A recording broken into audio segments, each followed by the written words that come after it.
Hello, we are live. Hello, hello, hello. How's everybody doing tonight? We are live. Let me make sure you guys can all hear me here. Are we coming through loud and clear? Hello? Yeah, all right. We are loud and clear. How is everybody doing tonight?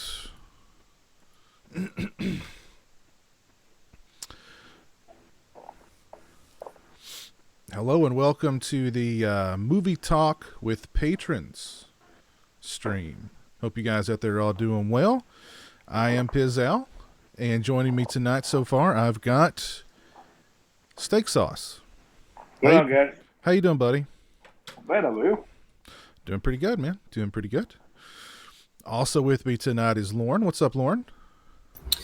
Just walking like a man and hitting like a hammer. Nice. I like that. I like that very much. Lauren, also known as Visited by Voices 1, recently dropped a video tonight praising Jason Blum and everything that Blumhouse does. Attaboy. That seems right. I disagreed with most of it, but, you know, to each their own. There's a video I've stored for a few years. Also with me tonight is, hey, isn't that Devon Graham? Are you there? Hey, what's going on, Piz? Hey, what's up, man? How are you doing tonight? Not too bad, man. Not too bad. Good, good. Also, Jay the Stingray's with me, but I think he may be having some technical difficulties. Stingray, are you there? Terrible.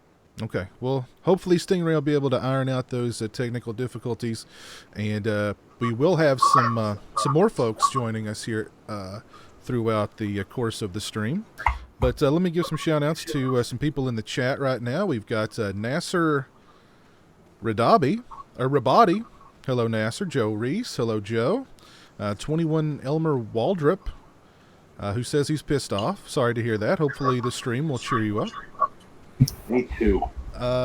Josh Fulci Fan 101, what's up? Never enough Fulci. That's true. Joe Bob Tarhill. Hello, Joe Bob. Vanderhoff, my buddy Dave. Borderline 11. Hello, Borderline 11. What's up, man? AMG, who says he saw Parasite last night. Very nice. My buddy Sasha. What's up, Sasha? Robert Long. Hello. Freezing Point Studios. Hello. And our old buddy Barbecue Network is also here tonight. Anthony. Hello, Anthony. What's up with you? Andrew Talbot. Hello. Hope you're doing well. Horror Breakdown. Hello, Horror Breakdown. How are you tonight? But, yeah, I tell you guys what. I've posted the link to join us in the, if you are a patron, you should have received a message with a link to join us. So, if you want to hang out and talk about movies, feel free to drop by. But how are you guys doing tonight? Steak Sauce, Lauren, Devon Graham. What's going on with you guys?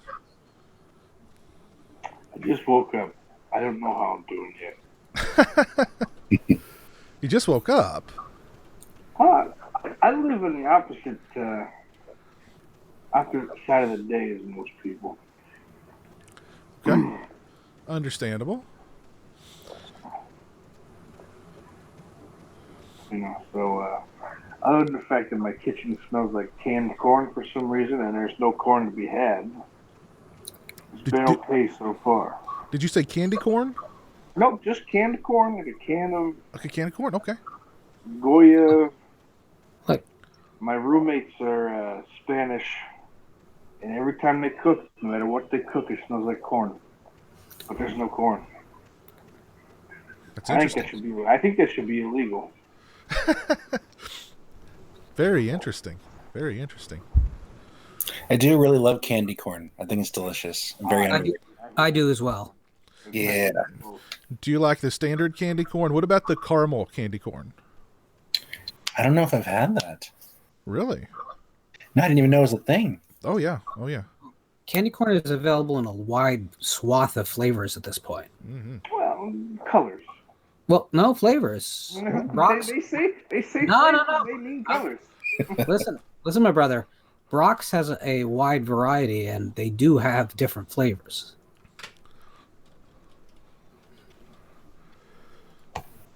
We're not so far apart we can't knife fight if you want to settle this.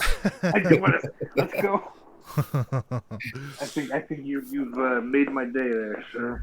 Not a problem. Manny Gatillo is not a fan of candy corn in the chat. Horror Breakdown wants to know if we are hitting up any conventions this year. Steak Sauce, are you hitting up any conventions this year? I don't know if it's technically a convention. I think someone mentioned in the chat, I think, on the last stream that they're going all out for Return of the Living Dead in Monroeville this year, or somewhere in zombie territory. Oh, yeah. PA. So I'm probably gonna try to head over there for that. At the Monroeville Mall in June, I believe. Yeah, I definitely would like to see a bunch of those people before the inevitable. So. Yeah. I'm planning on going to that one. Absolutely. Planning on going to that one. And I will get Miguel Nunez Jr., Demon, to sing Ooh Baby with me on camera. I promise. Of course you will. If I have to pay him extra, he will sing Ooh Baby with me. Well, he's signing my Leprechaun 4 DVD. Oh, yeah. Well, that is a better film. Jesus Christ. I think I have to go. Devon Graham, are you a convention goer? Yes, I'm hoping if all goes to plan, I'll be going to Texas Frightmare with Christian. It'll be really fun. Oh, yeah, that's cool. Andrew, just get on a plane and get up here to the New Jersey Horror Con. We're all going. You need to come. Just do it. When is that? Next month, the end of next month. Oh, boy. I'll have to pull some strings. That sounds awesome. All the cool kids will be there. Mm-hmm. Oh, man. So it sounds like Lauren is definitely going to the New Jersey Horror Con. Have you got any other cons planned for this year? I'm coming up with the same problem this year as I have been, which is that a lot of these cons have the same damn guests year after year. So we have Chiller Theater, we have Monster Mania, we have a lot of the local I could do, but I need that real key guest to get me out there. Mm-hmm. And right now, I'm just not seeing a lot of that. That doesn't mean I won't go. It's just I'm not really planning. They're close enough that I don't need to plan. I hear you. Yeah, I mean, last weekend there was actually a little bit into Pennsylvania. There was a sideshow market put on by the guys who do the New Jersey Horror Con, and I could have gone, but I just realized that it's all the same vendors too, mostly. So okay, it's losing a little bit of its specialness because there's so many of them. Yeah, I understand. I hear you. Let's see. What do you guys think of the 80s killer kid slasher flick Bloody Birthday? I love it. Love it. And the Arrow Blu-ray release is quite good. Quite good. I really wanted to pick it up one time, and I just could not get confirmation from anyone that it was a thumbs up. So I just passed on it. But, since then I've heard great things. Have you seen the film The Pit, Andrew?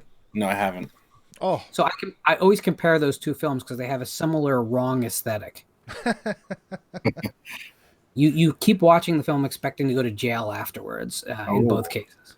You don't, but you keep expecting to. That would be a great double feature, and I recommend both. Okay. Yeah. I do highly recommend The Pit also. The Bloody Birthday is more serious than The Pit. The Pit is great, though. I highly recommend The Pit if you've not seen it. Great stuff. You know what I was wondering today, Piz? I'm sure the answer is absolutely yes, but do you have that, what is that, Adrienne King wine? Doesn't she make wine? I have not tried it.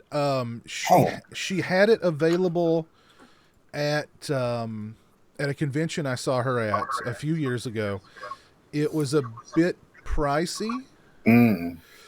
So I had to pass. But I think she used to sell it on her website. I don't know. That's right. I remember seeing it. Yeah. Crystal Lake Wine, I believe, is what it's called. Yeah. So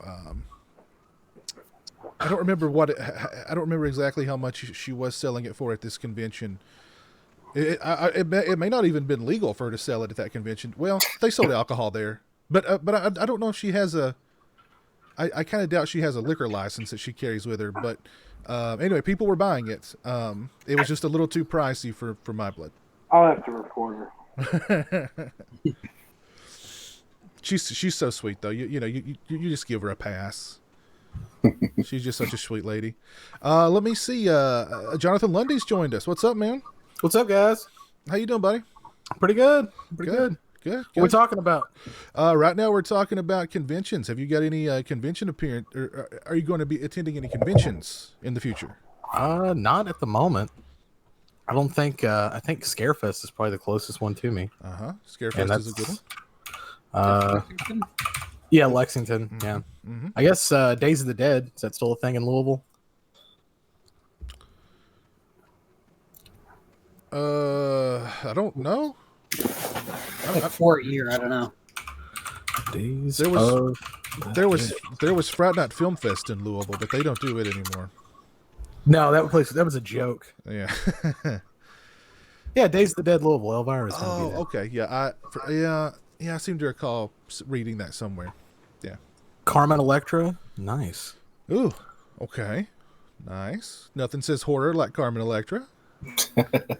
Oh, you said horror wrong. That's why. Sometimes I have to, make sure that I enunciate the horror, the horror convention. Horror. Christian is with us, I believe. Christian, are you there? Oh, good. Yeah, can you hear me all right? Yeah. What's up, man? Just Monday, man. It's been a long day. Yeah, that's long day. Yeah, I hear you. Yeah. It's been one of those Mondays, man. Have you had a case of the Mondays today? Dude, it really wasn't bad. It was just long, you look at the clock and it almost goes backwards sometimes. No, I hear you. And Stingray, did you get your microphone sorted out? I think so. How's that sound? Yes, there you are. What's up, man? How you doing? Good, man. It's I'm trying to. I've got like 3 microphones out here. I've got about 5 different cables I'm trying to hook up, and finally got one to work. So wow. Well, there you are, man. How's it going, buddy? Good, man. I haven't really watched a whole lot recently, but I did pick up Parasite, but thankfully I didn't watch it yet because it actually is playing near me at a local theater now. So I'm going to go check it out there first. Yeah, I would definitely check it out there. I was like, it's got to win a damn Oscar before they let the thing play here, right? Yeah. I didn't come to the movies to read. But yeah, very good movie. Start. Are you planning on attending any conventions this year, Stingray? We were talking about going to Pensacon, but I think the prices have I just can't afford it, man. Everybody's asking too much for autographs. Yep. He's like, I don't have like thousands of dollars to spend for 5 people's autograph. I hear you. But I don't know. I think you've probably kind of said the same thing. It's kind of run its course, I guess. I don't know. It's more that I don't like than I like. It's a lot of things that go along with it that are kind of a drag to me. No. I mean, not only the expense, but dealing with a lot of unsavory characters. Yeah. No, I hear you. Yep. I definitely hear you. Let's see, Casey. What's up, Casey from Utah? How are you tonight? Joe Caroluzzo. What's up, Joe? How you doing?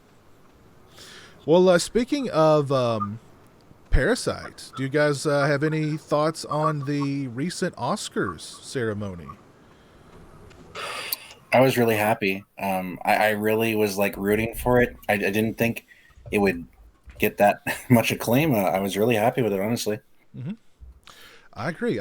This was the first Oscars in many, many years that I was actually interested in watching.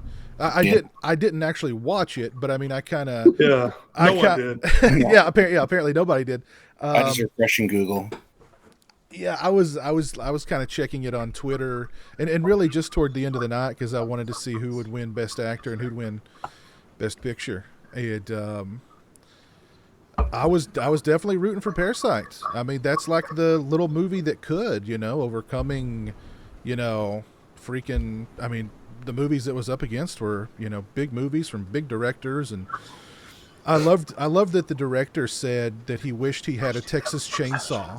Yeah. To split the award up between all the different directors. I thought that was really cool. Yeah. So, but yeah, I was definitely excited for Parasite. Anybody else seen Parasite? Yeah, but Parasite is just one of those films that does the genre right. It's not strictly speaking a horror film, but it fits really well into the genre. And I think that it helps make people take it more seriously than they tend to take the genre. So I think that it's a win on all sides. I think it's a more important win than when Silence of the Lambs won. Because Silence of the Lambs won based on a performance, basically.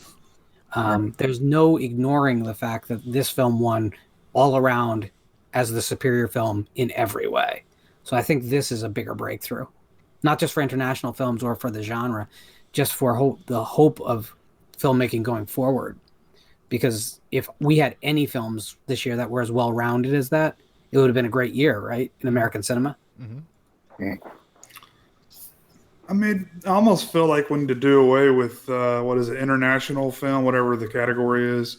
Because I mean, if we're gonna, let non-American films win Best Picture, we need to do away with Best Foreign Language Film or Best International Film, whatever it's called. Yeah, when I saw that Parasite had won Best International Film, I was like, well, it's not going to win Best Picture. But then it just kept winning stuff, Best Director and on and on and on. And so I mean, it's kind of odd. It's the Best International Film, but it's just the best film period. So it's it's unified the title. You know what I mean? Mm-hmm. It's like Ultimate Warrior back in 1988 when he unified the titles, but anyway, any other thoughts on the Oscars? I do think Joe Pesci got snubbed. I thought he was awesome in The Irishman. That's one I still need to watch too. And I was gonna say Ledger. God Almighty, Joaquin. I mean, I'm not really upset that he won Best Actor. I mean, I thought he was pretty darn good. Yeah, he was. Yeah, he was. Even they started yapping about dairy farms and shit. His speech was trash. Well, my mom was like, Christian, what is wrong with him? I'm like, no, Mom, Joaquin is a strange guy. Like, he's always been like that. Have you not seen him in talk before? Like, he's got Heath Ledger syndrome. I was like, no, this sucker is just, he's strange. You should show her that documentary he did. Oh my God.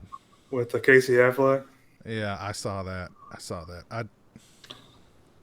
It's like of all the things you use your time on, is dairy farms. Like we have a heroin epidemic in this country.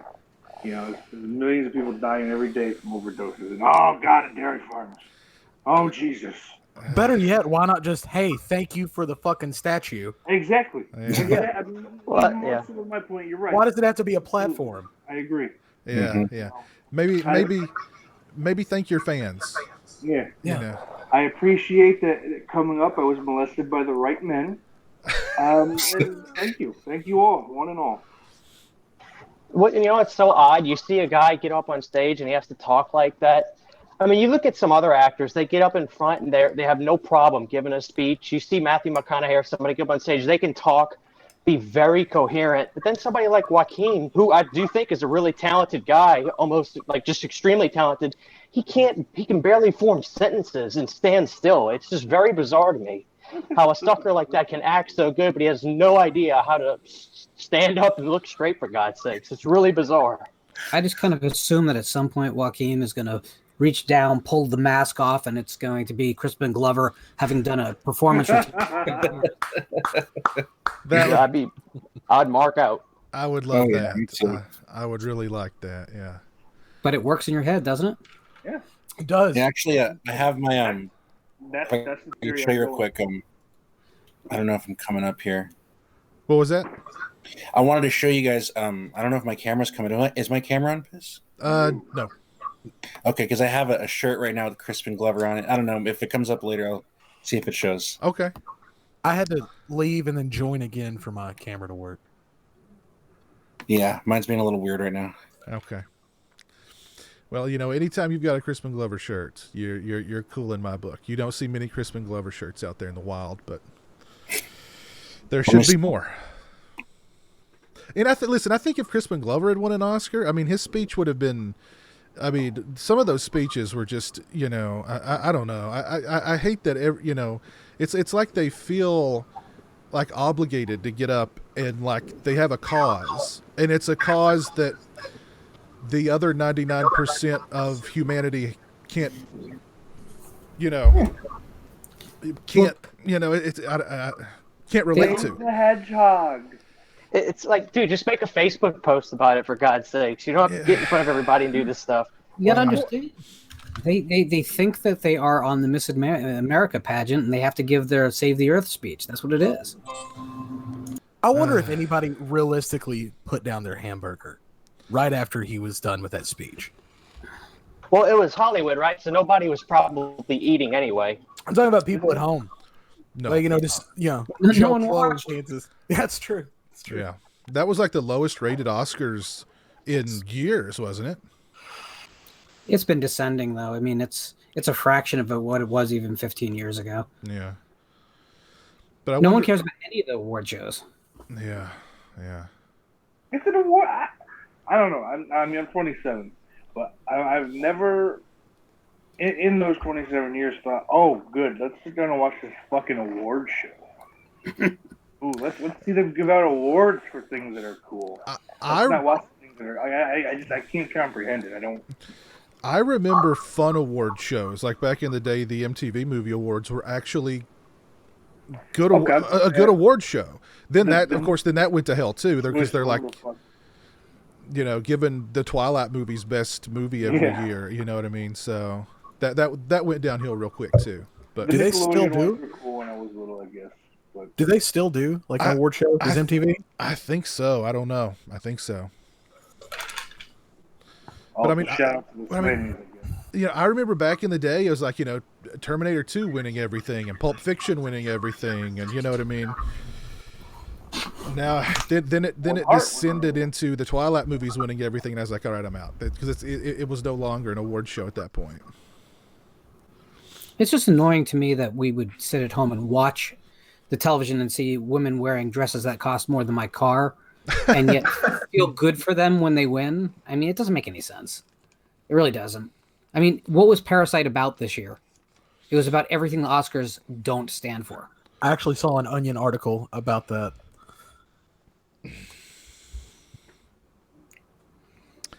Yeah, I don't know. Yeah, at least Joaquin Phoenix didn't come dressed with a cape on that had people's names embroidered into it. Anyway. Yeah, I guess we could save that for another time. I will say this though. Natalie Portman needs to put her money where her mouth is. She's got a production company, and you know how many female directors she's hired? One. Herself. And her name was Natalie Portman. So Yeah, Rose McGowan toured a new one, I think, on Twitter over that. well, good. I love Rose McGowan. She's the best pit bull in the industry. She'll start a fight with absolutely anyone, and she really believes in herself. So it doesn't matter if you share her values. It's just I respect someone who will just start with anyone at any time. I'll save that for another day too. I'll talk about her. Oh goodness, yeah, jeez, I don't know. You know what else pisses me off? French toast crunch doesn't taste as good anymore. Yeah, I agree with that. Is French toast crunch still a thing? Oh yeah, I bought a box the other day. They took all the sugar shit! out. You know why? Oh, General Mills switched all their shit to whole grain. That could be it too. That could be it too. Uh, But I poured myself a bowl. I was all, I waited like 20 seconds, soften up just a little bit. I take that first spoonful, and this is nasty crap. Well, that's Joaquin Phoenix doing that because he's poisoning the milk. The cereal was fine, but the milk tastes bad. That's what it is. That's what it is. I think we're on to something here. Let the title this down the rabbit hole.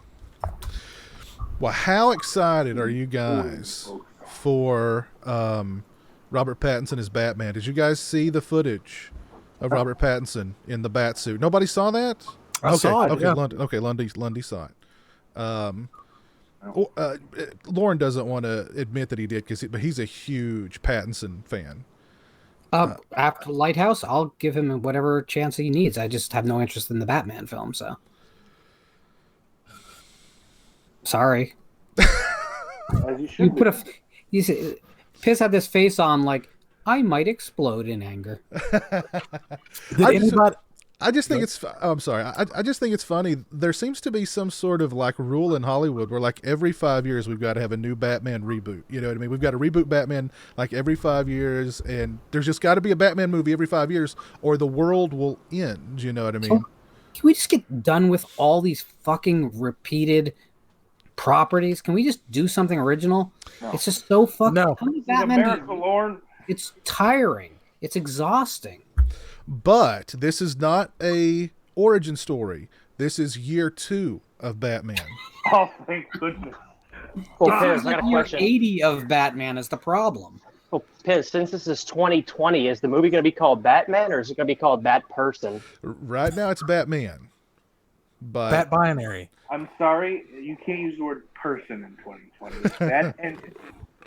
Did anybody notice his emblem was made out of guns? I saw it looked weird, but I didn't realize it was guns. It is guns. Oh.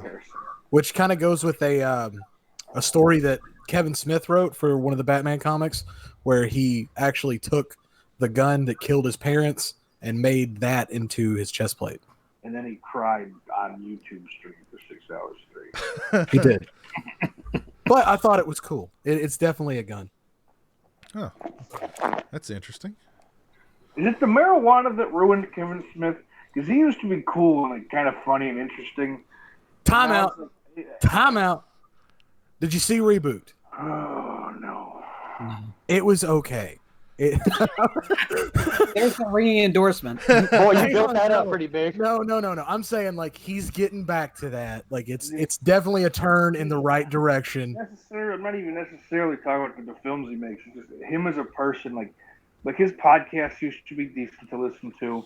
You know, there was an interview. You know, but yeah, he's got. I mean, on top of the fact that he's got 50 different podcasts. There's too much of him. He's everywhere. Well, no, and true. He's to that point in his career where it's all Jacob's Ladder, right? He's supposed to have died from the heart attack, and now it's all just him trying to make right with his life. So it's not interesting. So you're talking about the Jay and Silent Bob reboot, right? Yeah.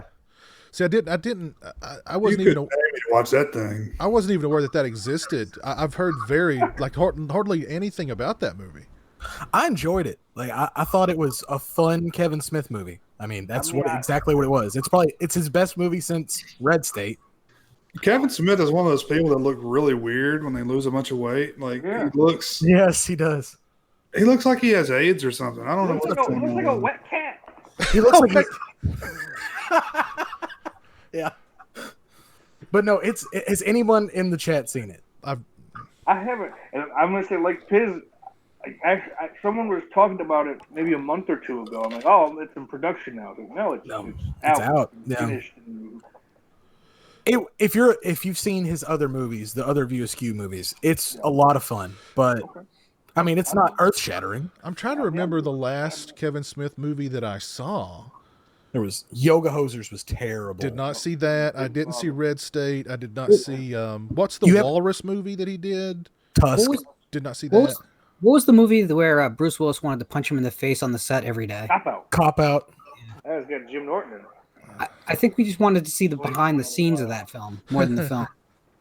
No, I did like the Jay and Silent Bob sequel. I remember cracking up watching that one. But I don't know. I don't remember the last Kevin Smith movie I saw, to be honest. If you haven't seen Red State's phenomenal. I I mean, think Zach and Miri make a porno. I mean, I guess technically Cop Out would have been the last, like the newest one I've seen, but Zach and Miri was the last one that was going to get. Red State is very good. John Goodman is amazing in that movie. yeah, I like Red State quite a bit, and I like the Walrus movie too. Yeah, was Tusk good? I liked it. I like Tusk. I Very like weird. I like Tusk because I heard like the podcast that it came from. You know, because it all started out as something they were reading on a podcast, and it just kind of developed into a movie. So I fear that Tusk has way too much Johnny Depp in it for me. it does way too much. Then I will not go near it. Johnny Depp's from my hometown, sir. Don't you soil his name. Paris? You're from Paris?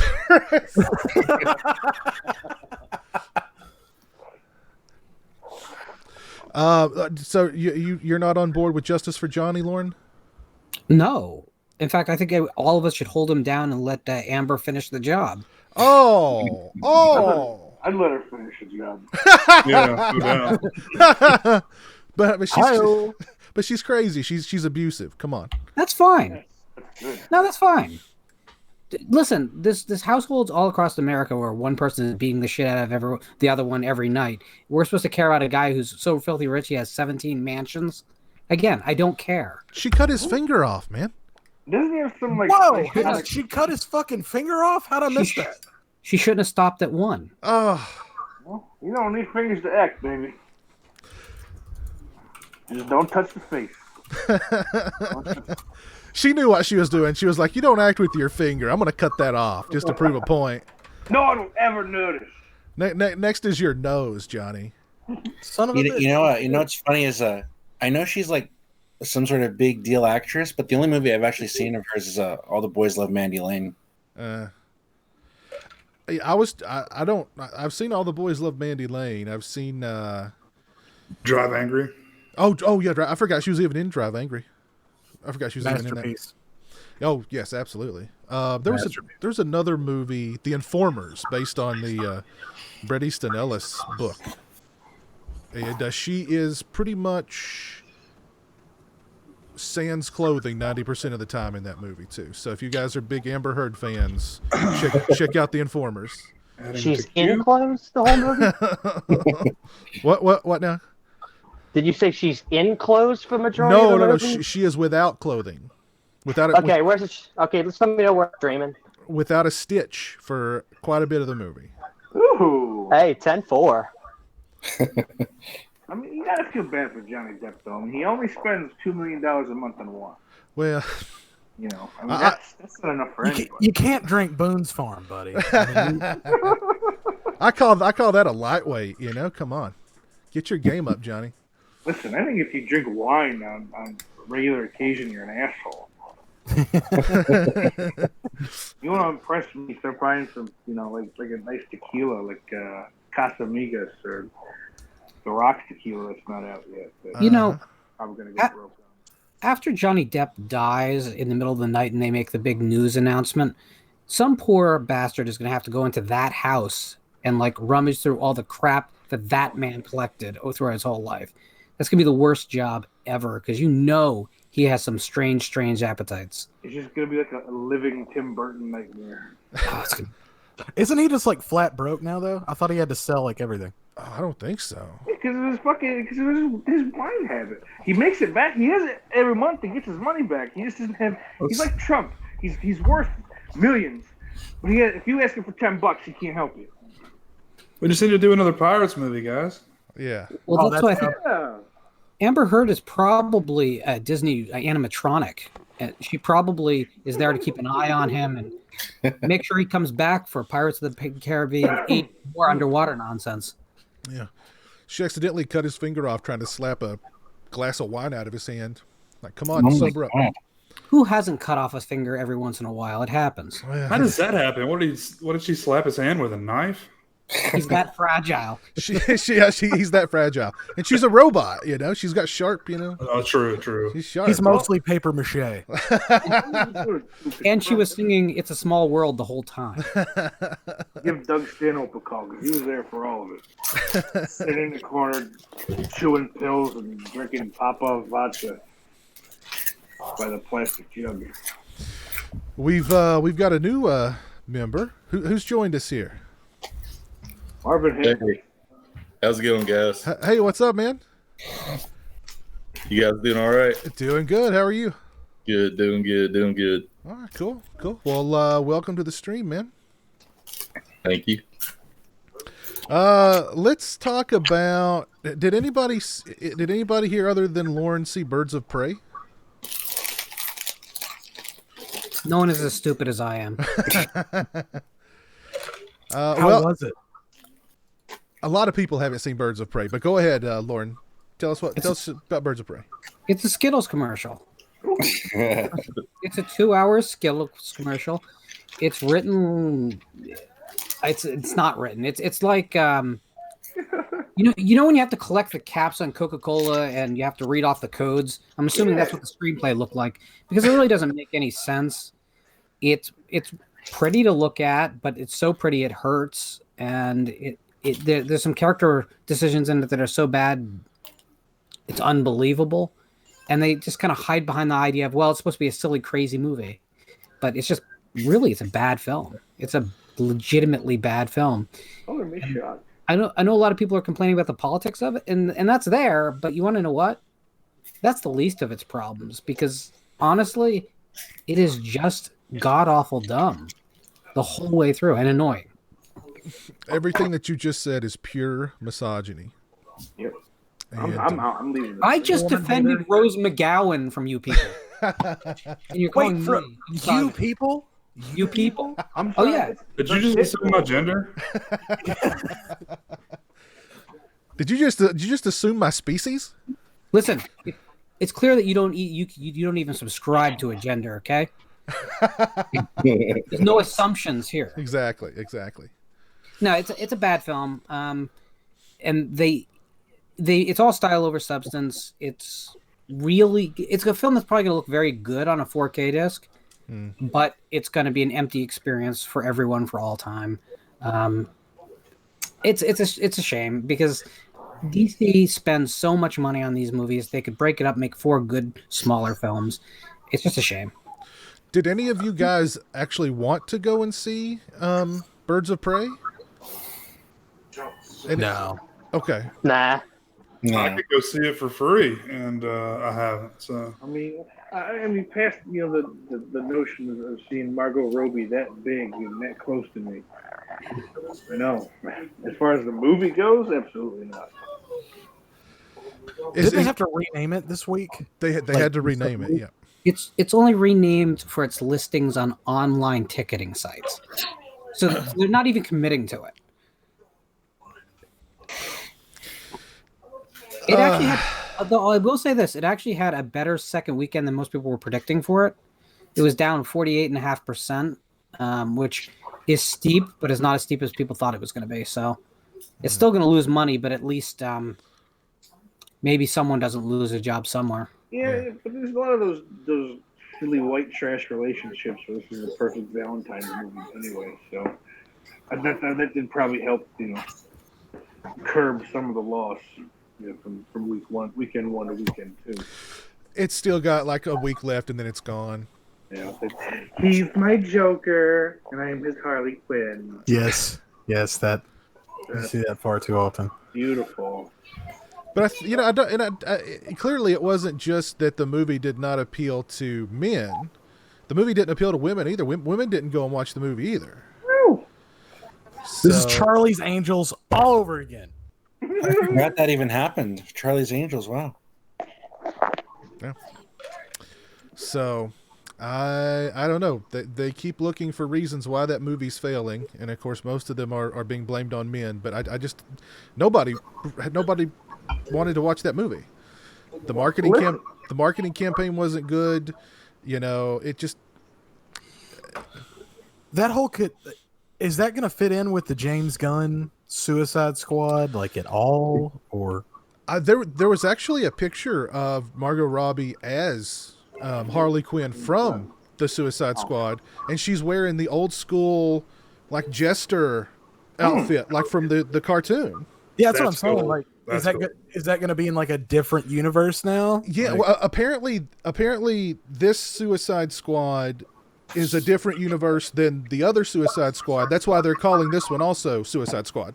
So there's two Suicide Squad movies that take place in different universes with different characters, where different actors play. Like Idris Elba is now Deadshot. Let's see. I think Dave Bautista is going to be like Croc. Maybe. What? Or no. The rumor is Dave Bautista is going to be Bane oh, that's kind of cool. in the new Suicide Squad movie. So I'm embarrassed that I know this, but they're good. Everything's in a separate universe, and then they're going to use the Flash movie to draw all the universes together again, Oh my so god. they can have the second bite at the Justice League. I mean, it's Marvel's doing the same thing at the moment too with their multiverse nightmarish logic. So I'm done with all this. And yet I'm the guy who saw the friggin' movie. No, I'm done with it. I think this is all very lame now. This is lamer than the bad attempts in the 90s at comic book movies, really, because at least those had some heart to them. These are cynical, like, corporate cash grabs, and that's all they are. Have you seen that Fantastic Four movie? It's pretty bad. I'll take that Fantastic Four All right, folks, listen. over We got to make Harley. fun of the Edge movies as many as we can before they go out of style. Oh, it's bad. So I love steak sauce. AMG in the chat said, so technically Joaquin Phoenix Joker and Leto Joker exist simultaneously. Yes. Yes. And they will all come together eventually. Yep. And then we're gonna have a movie called Jokers, where we have CGI Ledger Joker, and then the other ones, I guess. Jack Nicholson. It's all gonna happen. But who's Harley Quinn going to go with? Because it's the same actress playing Harley Quinn. Who's she going with? You know? Nicholson. Multiples of her. Oh, Caesar Romero. Okay. He's more of a young. We gotta make a young boy Harley Quinn for him. One that Harvey Quinn. Harvey Quinn. There we go. The other thing that's annoying carries about bags of orange slices around with him for some reason. It won't be explained on screen. DC's getting ready to publish a comic called Three Jokers, so that may be accurate. Oh, goodness. the other thing that's really annoying about the movie is it's really transparently DC trying to have their Deadpool. Yeah, yeah. That's exact. It's there's so many similarities. The voiceover, the cheekiness, the fact that it's told out of order, and then she has a voiceover telling you, "Oh wait, I forgot to tell you something." I mean, it's all stuff that literally existed in the Deadpool movies. So it's just it's pretty painful to see like how much of a circle jerk the whole DC universe has become. Yeah, stand-ups punch up some of this shitty material, and we're just going to shove it in here with a voiceover. Pretty much. That's what it sounds like. Oh, goodness. Let's move on from the DCEU and all the various iterations thereof. Anybody see Sonic the Hedgehog? I'm excited for that. I can't wait. I'm going to see it this week. Okay. I hear good things about it. It's blowing up the box office. I've heard that it has really great references to the video games, which I'm a big fan of. So I'm all in, man. I cannot wait. Cool. Are you excited for Sonic, dude? You excited for the Sonic the Hedgehog movie? He's excited to see it. Okay, cool. I think we're going to go this weekend, maybe. All right, cool. Jeremy's not said anything about it, so I don't think he wants to see it. And actually, we were going to go watch the Harley Quinn movie last weekend, but he was sick.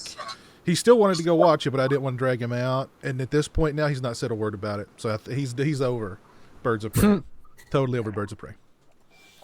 Oh, I'd assumed you'd already gone. No, he wanted to go Sunday. He was sick. He was kind of running a mild temperature. He wanted to go, but I didn't want to take him out. afraid to get him sick, so we just stayed in. He might have got cornered by the anti-coronavirus people.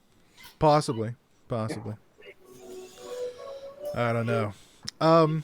Another thing I wanted to mention to you guys, especially we Blu-ray collectors, or we physical media collectors.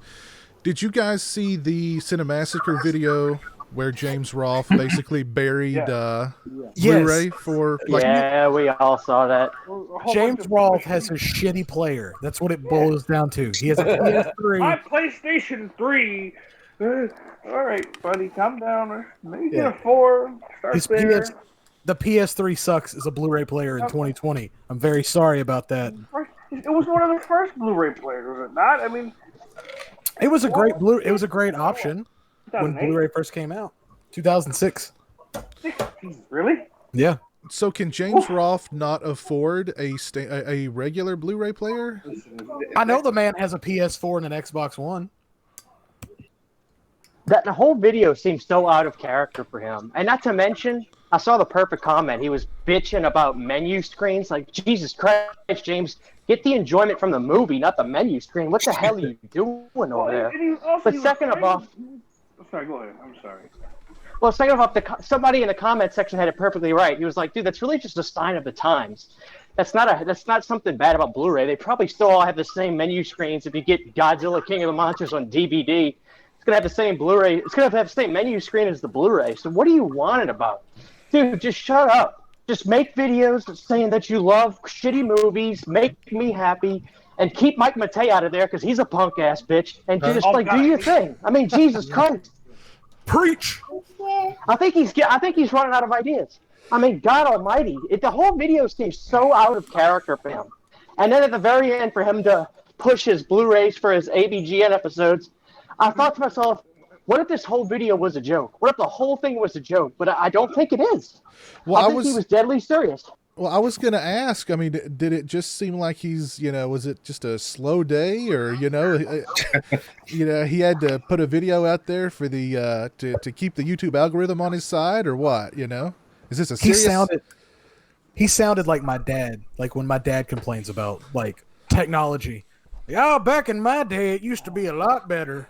We used to have to rewind the DVDs. We use HDMI cables these days. And the fact that he actually said, "Yeah, Blu-ray looks a lot better," but what do you mean, but? Yeah. What are you talking about? Hey, I've got this old car.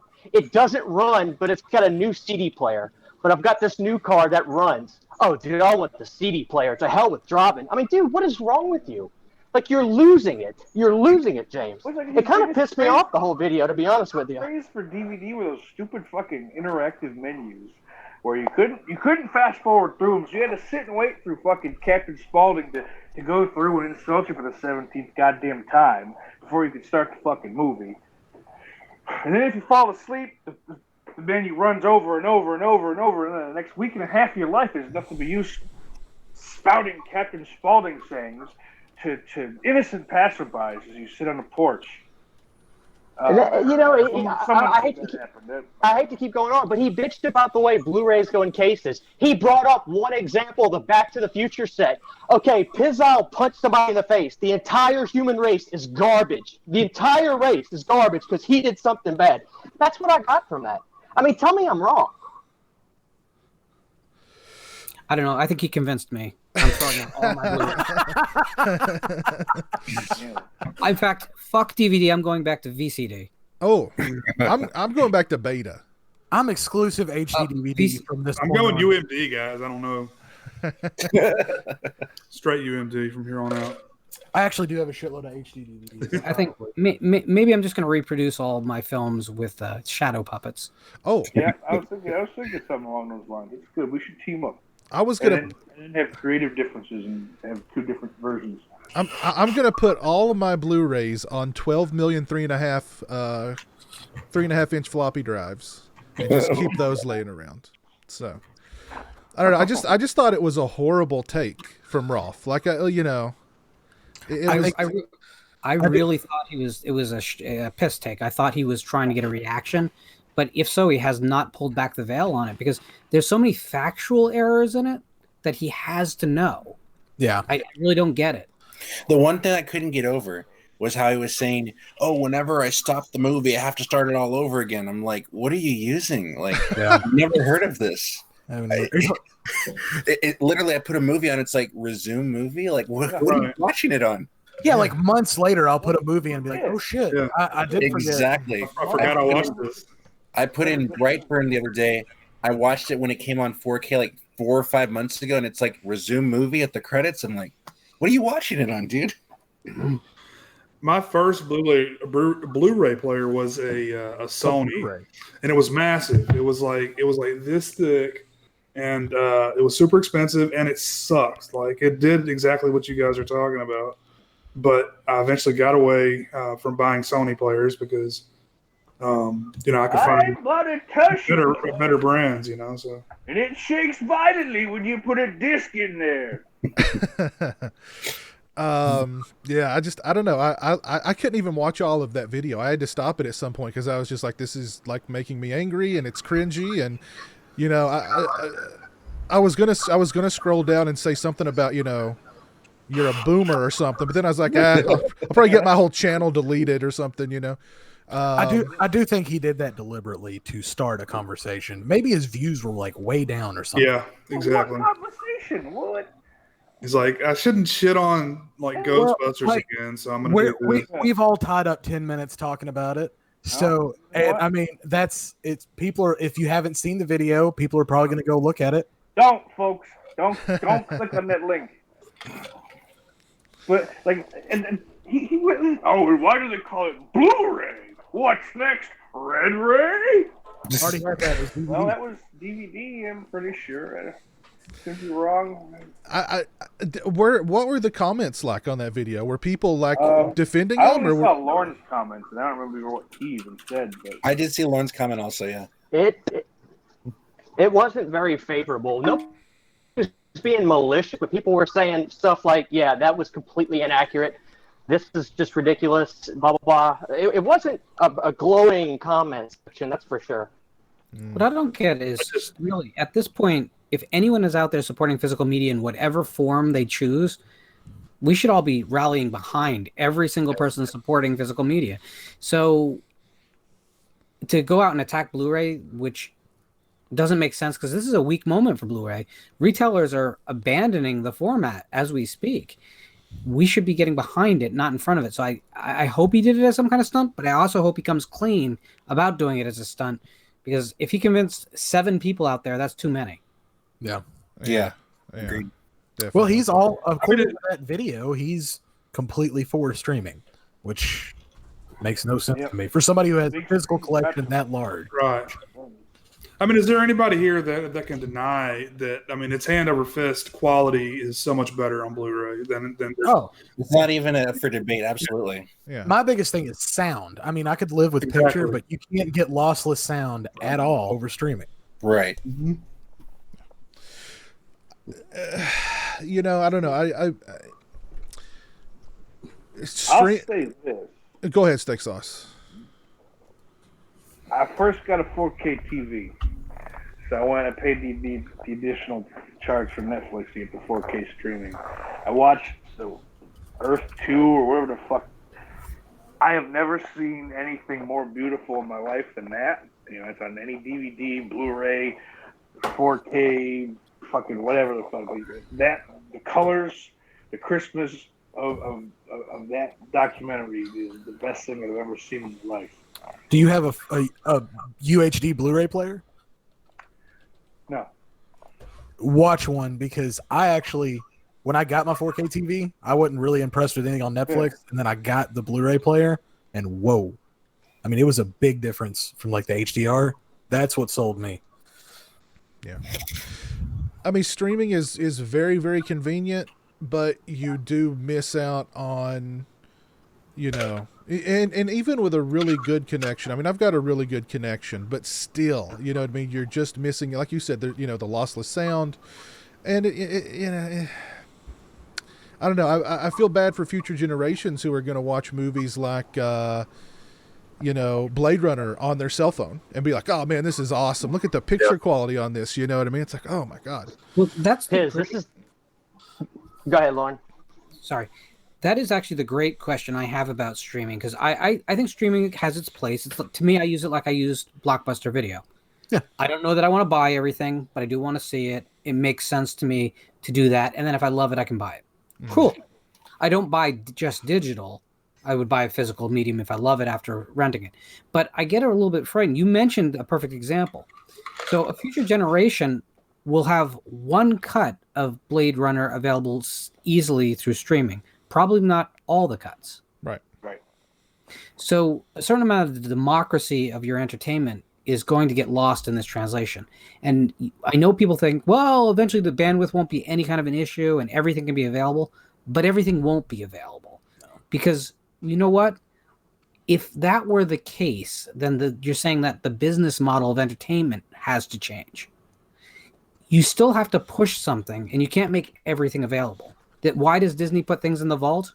Well, why was that their business model? Because you can create artificial supply and demand issues, and that is going to be the future of streaming. It is right now, and it's going to be forever. So I worry that you can't buy the briefcase version of Blade Runner with all 180 cuts of the film if you're just relying on streaming. Yeah. Well, and keep in mind too. I mean, when you're talking about streaming, I got into this conversation with somebody on Twitter the other day. When you're talking about an out-of-print physical release, that just means that it's more difficult to find and it's going to be more costly to own. When you're talking about something going out of print from a streaming platform, that means it's out of existence. It's gone. Yep. And at what point are we going to look back and say, well, you know what? Blade Runner is sexist. We need to remove that movie. Or edit it. Yeah. Or edit it. Exactly. Right. That's my biggest thing. That's why one of the things I was bringing up when I talk about streaming with people is I'm just like, they can take it away for stupid fucking reasons like that. For stupid shit. You know what I mean? The immediate knee-jerk outrage, like the Michael Jackson episode of The Simpsons is just it's gone. Right. Unless they have the disc, and I heard that they're taking it off the physical discs, as they reproduce them, at this point. I don't know if that's true. Well, and I mean, not on Disney Plus. They scrubbed Michael Jackson from that episode of The Simpsons. They've basically killed off Apu. At what point are they going to go back and start scrubbing Apu? Apu, yeah. You know what I mean? Well, what bothers me? Oh, go ahead. Sorry. They're creating an entire playing field where there's going to be dozens, if not thousands, of Uncle Remuses, characters that we all knew used to be there. Yeah. I'd like to watch that again. I've been wanting to watch it for years, but I can't find it anywhere. Oh, I can hook you up. What kind of scares me is I wonder if this is, as sad as it is this the golden age of streaming? Like before you get, we're already seeing like 12 different services or whatever. Right. Is this as good as it's going to get really? And right, we're on the downtrend at this point. Yeah. It's going to become cable. You're going to need to spend, close to $200 a month if you want to be able to watch everything you want to watch. I just canceled Netflix like a week ago. I'm so over Netflix. Netflix is, I see it a lot. It's like, it's like you're renting The Office every month. It's like I don't. That's what I was doing. I had Netflix solely for The Office, basically. That's the same thing I did, and as soon as I got rid of it, they added a bunch of stuff that I wanted to see. So yeah. For me, I gotta be honest. The reason I still have Netflix is because they do a lot of cool original content that I actually really like. Yeah. So I that's why I like Netflix, and I don't worry so much about it going anywhere because they own the properties. So I wouldn't assume a lot of cool movies are gonna go anywhere. Well, hell, it's like $20 now. Family close. I pay $17, but luckily I only pay for it every 4 months. So.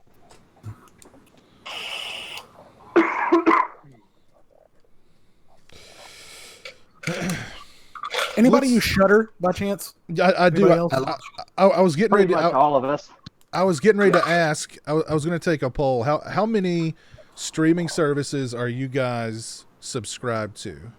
Let's just go down the line here. Christian, how many streaming services are you subscribed to? All right, well, let me just say them out loud because it's easier for me to count them that way.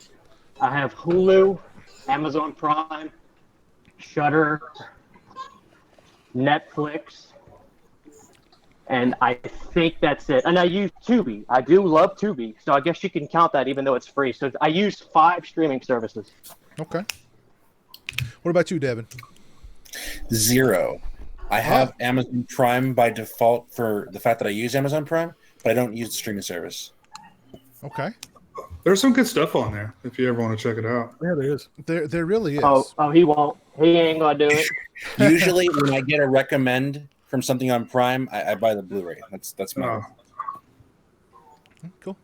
And what was your name again? When you said you're under in India? Oh no, it's Brad. Brad Fraser. Brad, yeah, what's up, man? What's up? Yeah, What's up, man? When you mentioned your name earlier, there was some feedback or something. I couldn't quite catch it. But Brad, how many streaming services are you subscribed to? Amazon Prime, Netflix, Hulu, Disney Plus, Shudder, and DC Universe. Oh man. But see, I saw some kids there. How many of those are just like kid specific subscriptions? Man, probably just Disney Plus, but honestly, I've been loving Disney Plus myself. So, well, let me ask you about Disney Plus because I saw a video posted by a buddy of mine who got the service. Now he got it like it's day one, and there was so much content on there that was like unavailable. How is it? Are you finding anything on there that's unavailable, like stuff that you want to watch that's not there yet? I have found a couple of things, but not a whole lot.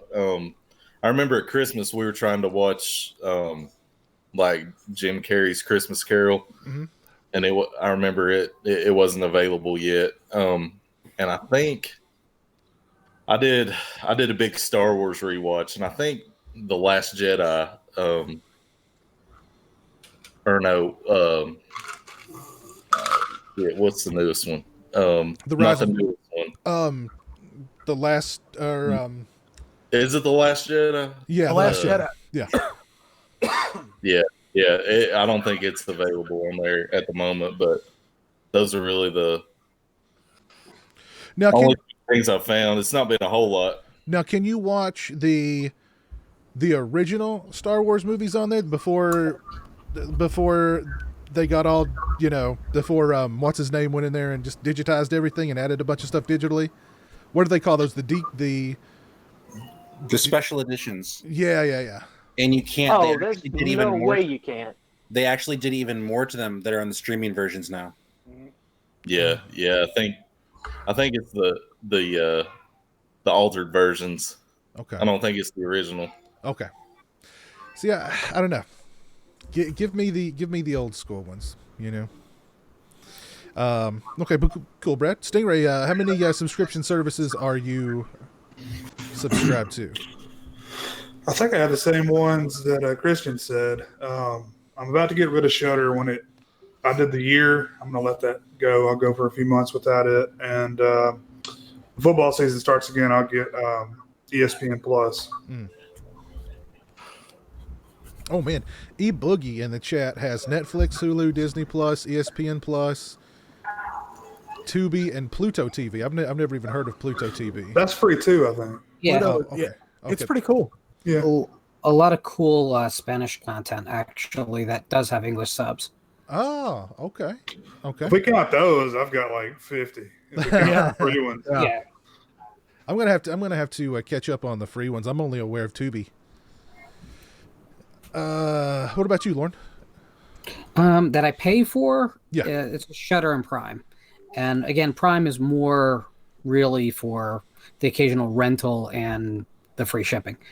But there is another service that I'm on my free trial on, which I may keep because I have gotten some value out of it, called Screenbox. And it has a lot of titles like Found,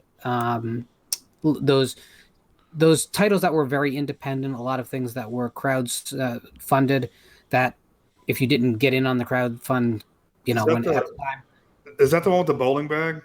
It is. That's a great film. Yeah. I liked Found a lot. Found is great. Have you seen the sequel? No. So the sequel is the movie inside the movie. Ah. That's cool. And it's just as brutal as you think it's going to be. But anyway, so I think it's a cool service for that. It also has some independent titles that I don't know where the hell they got, and there is some international titles there as well. I don't know that I'm going to keep it long term, but I'm enjoying it right now. That's Screambox. I have to look into them. What about you, Lundy?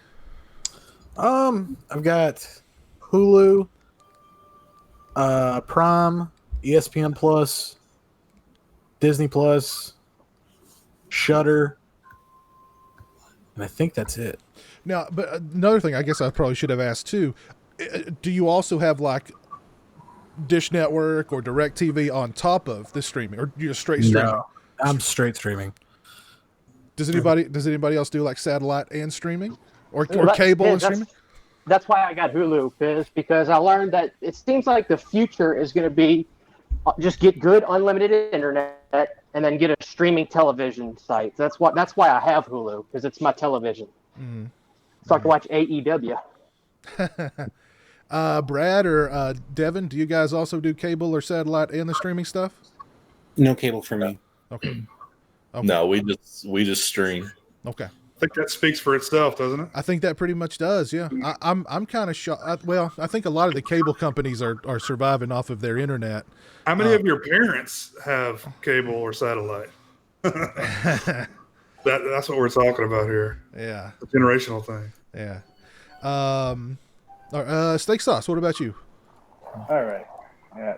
Hulu Plus, Amazon Prime, Disney Plus, YouTube Premium, the WWE Network, Shudder, ESPN Plus, SiriusXM for the Bennington Show mostly, and Pornhub Premium. Oh well, hey, man, I appreciate your honesty there, man.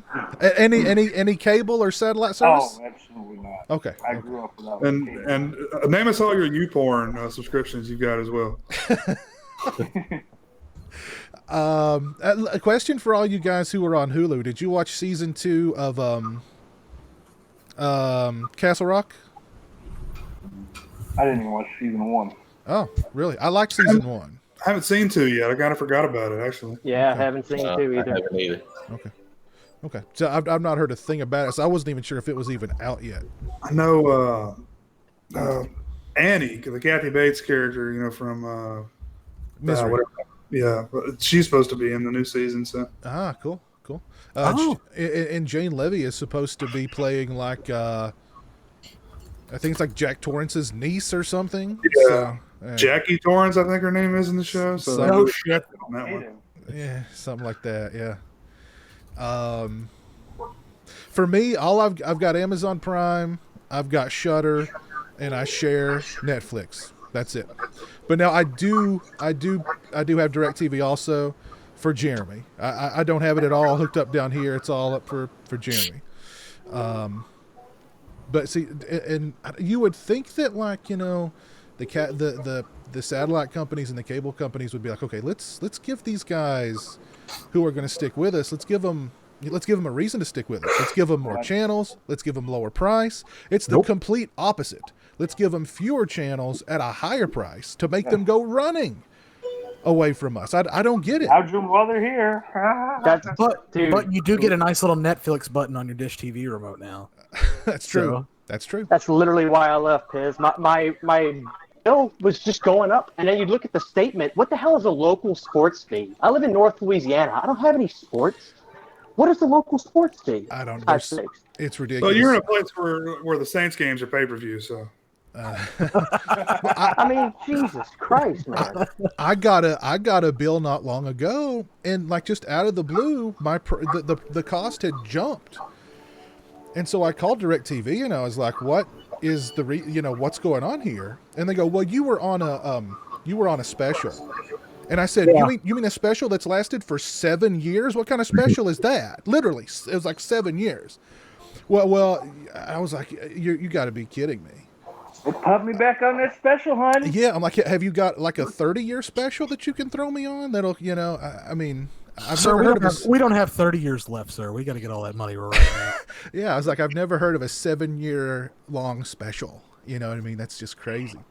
What I've heard is just constantly call and complain and tell them you're going to cancel your service, and they'll like give you a little deal, and then do the same thing the next month.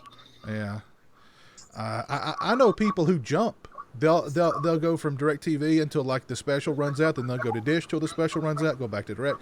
I mean, I don't. That just sounds exhausting to me. I'm not dealing with that. Dish got really petty. Not with worth me. the headache. Like when I canceled my service, they made me go out on my roof and like get some stuff off the satellite to send back to them. Really? Yes. Like there's like a little box on the front of it. I'm like, okay. When I had satellite internet, and I had satellite internet for years, satellite internet is hell, is living hell. Satellite internet is living hell. Using it. I finally got good internet in this area, and I called the satellite company to cancel it. And they were like, okay, well, you've got to return the dish to us. You've got to dismantle the dish and return it to us. And I said, I've paid you guys so much money over the years for your horrible service. I've paid for this dish 25 times over. Well, sir, you don't own the dish. You're only renting our dish. And then she was like, and if the dish comes to us damaged, you will be charged for that. And I was like, oh, my God. You know, so I figured that was like their last little, you know, to get a few extra bucks out of you at the very end, you know. Yeah, they're throwing that dish away as soon as it comes you know back. they are. You know they are. Because, I mean, that thing was like caked in bird poop. You know what I mean? A great lesson in customer service. Piz, like, I had to crap all over our like dedicated customers. Yeah. see Piz when I left DirecTV. The second, I threatened to leave them. They cut my bill to a third of what it was. A third, for God's sakes. And then I said, if this bill goes a penny up, I'm done.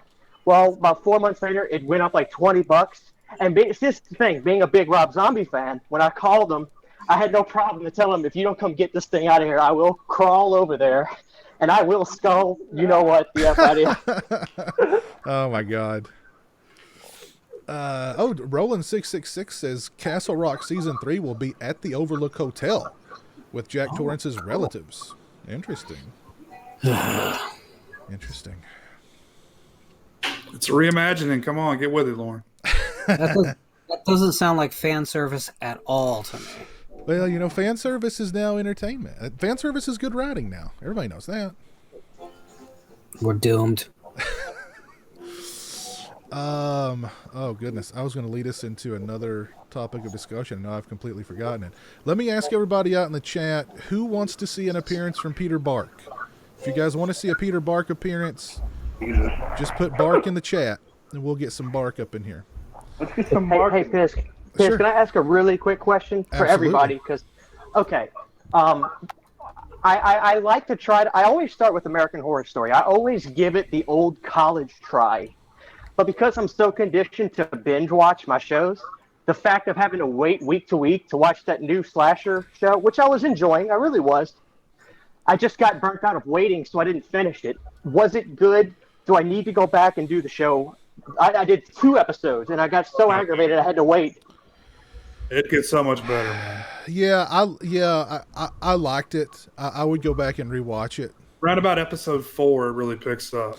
It's weird because you're not. I wasn't sure like where this thing was going. If this is just going to be like a. I don't know. I wasn't sure what I was in for with it. I thought it was just going to be like a slasher movie every episode, but then it really branches out, and there's all sorts of character arcs and different characters who have different motivations, and there's twists and turns, and I ended up enjoying it quite a lot. Okay, well, second question. Are you aware, because if it's that good, like I really loved talk about fan service, I loved the whole 80s slasher thing. I thought that was cool. Is it available on a Blu-ray set? And if it is, does it have any kind of special features behind the scenes, anything like that? Not that I'm aware of. Not that I'm aware of. I don't think they put shows out on DVD, Blu-ray anymore. I was just wondering, because I know I've seen them in the stores, but it's like Coven and Hotel, so I didn't know if that was a trend they were keeping up.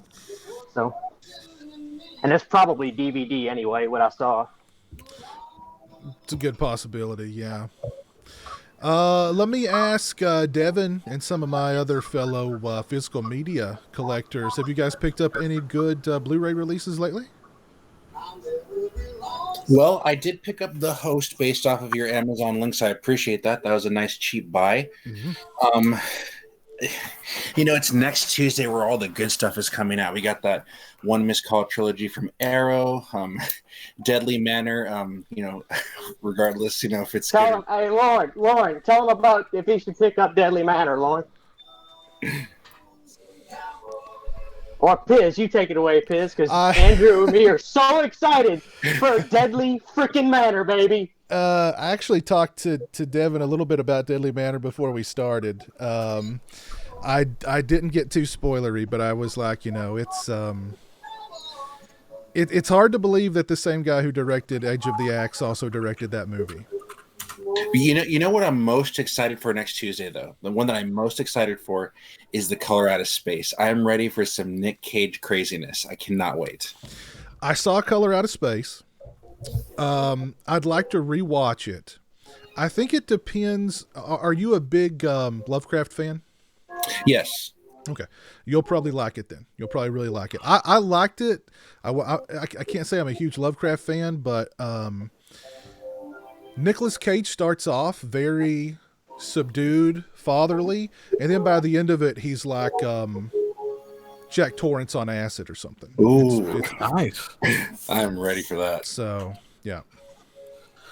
Sounds like my. No, I actually got a really good Blu-ray get this week, and it's been out of print for a while. I actually got it right here. The Friday the 13th. Oh my! Set. Ooh. I was super excited to get that. I actually got it from Michael Felcher from Red Shirt Pictures. You probably paid a pretty penny for that, my friend. $110 was all I paid for that. Really, you got a good deal. You got a really good deal. Snatched it up, man. He was doing an auction on his Facebook. He had all kinds of cool stuff. He had this, and I lost a bid on the survival kit, the sleepaway camp. Oh yeah. With the Red Cross. Yeah, I got the Red Cross one. Love it. He had all kinds of cool stuff going on out there. You got that at a steal, man. I heard about his auction, but I ended up missing it. But you got that Oh, 10 for sure. Yeah, that thing goes for like $300-400 online, man. Yeah, it's crazy. And has anybody ordered from Scream Factory like direct? Because they just had a huge sale. I ordered like last week, and they still haven't shipped my stuff. I ordered a ton of stuff because that sale was. Oh no! Doorstep tomorrow. Like, they didn't update shipping. Like, we haven't. We're drinking. We'll get to it, but in actuality, it's been taken care of. Like, it'll show up. Yeah, boy. Yeah, that was a great sale that was going on. Like, the 90s stuff. Yeah, like Candyman was like $12.99. Body bags.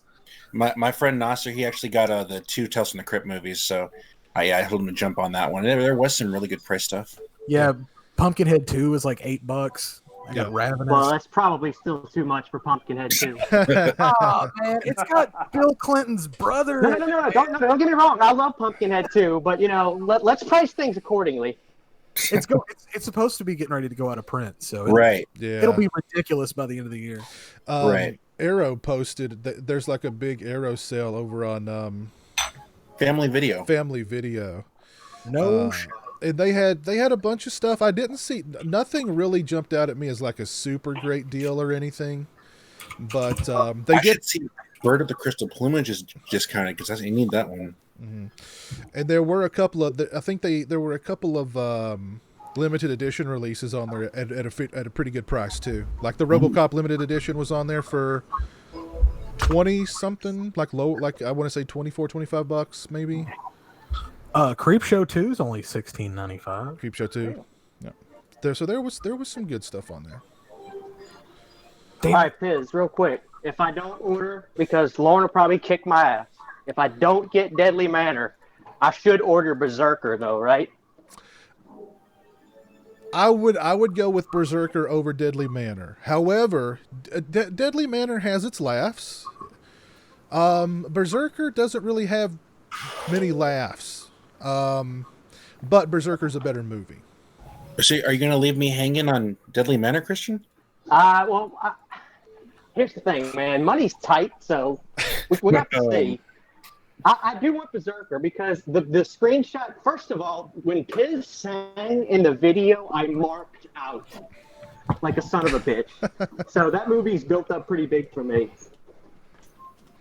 There's some good tunes. Just in don't that movie. expect a bloodbath. No. It's really, and I like this about it. It is not your, it's not just another 80s slasher movie, and I really like that about it. I really like that. Well, about you said there was a guy dressed like a bear or something.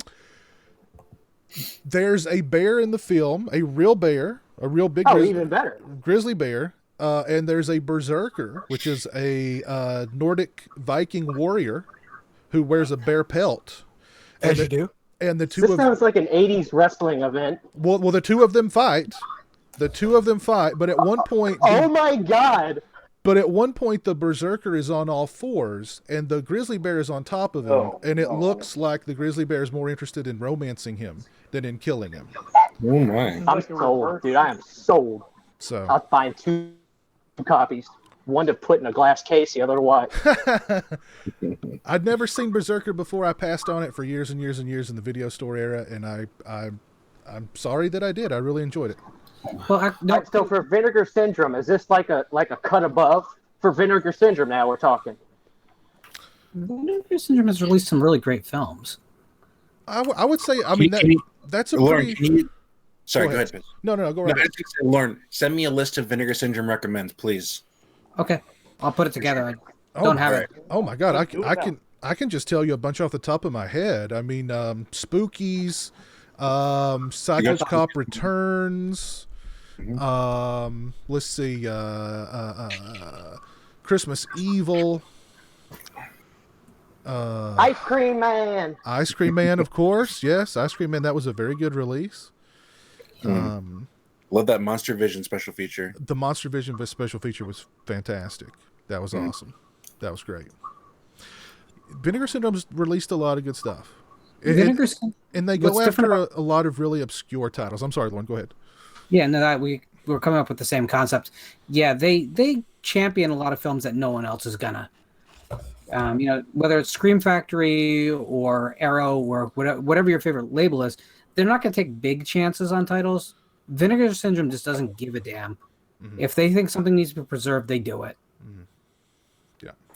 Yeah, I saw him post about that this past weekend, and I absolutely give him a lot of respect for his devotion to preserving stuff, because it's like y'all were saying earlier, the idea that one day, like, there'll only be one cut available of a certain movie, like, that's sad.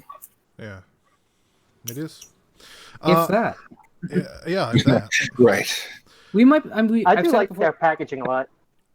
We could really be looking at the biggest extinction level event for a lot of films since the 1930s. I mean, the amount of lost films we could end up with out of this transition to streaming, it could be half the films of all time. It really could be. Wow. It could. I've actually got some Vinegar Syndrome flicks I'm going to be reviewing here very soon. Some more. I actually picked up the 4K of that Tammy and the T-Rex. Oh boy! Never thought a 4K of this movie would exist, and thank God for Vinegar Syndrome. They made it happen. Another one I've never seen before, Unmasked Part 25. I picked that one up too. I haven't watched it yet. So looking forward to those. It's fun. Good. I'm glad. I picked up a few things in the last couple weeks. I don't buy as much as I used to, for a lot of reasons. I have a lot, but I did pick up the House by the Cemetery release from Blue Underground. Oh yeah! Hell yeah! Hell yeah! Well, yeah, it's the best it's ever been, but I still have nitpicks about it. It is a film that's really close to my heart, and there's a few decisions they made in the transfer that I don't love, but at least all the scenes are in the right order now, which is a big improvement. I did get the Italian release of Ivan Zaccone's Color from the Dark, which is based on the same H.P. Lovecraft story as Color Out of Spaces. If you don't know Ivan Zaccone, you need to check him out. I'm probably going to put a video together about the man very shortly anyway. He is the modern face of Italian horror, in my opinion. I'm currently trying to own every horror film made in the 1930s. That's my current push. So I did pick up the Frederick March Jekyll and Hyde, which is my favorite version. And then I did pick up physical releases of, these are double features of Second 1, 2, 3, and 4. Oh yeah, the one you sent me a trailer for, right? It's for 6. Yeah, was 6. And Yeah. 6 is a wild freaking movie. It's definitely a faster paced film than all the others.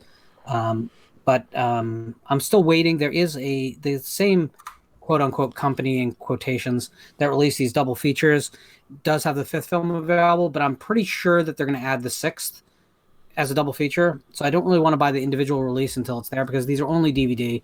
He's not making them available on Blu-ray. So I think I'm waiting, but I'm pretty happy with all that. The one I'm really excited for, which I think you dropped a video on today, Piz, is that Under the Shadow. I have that coming.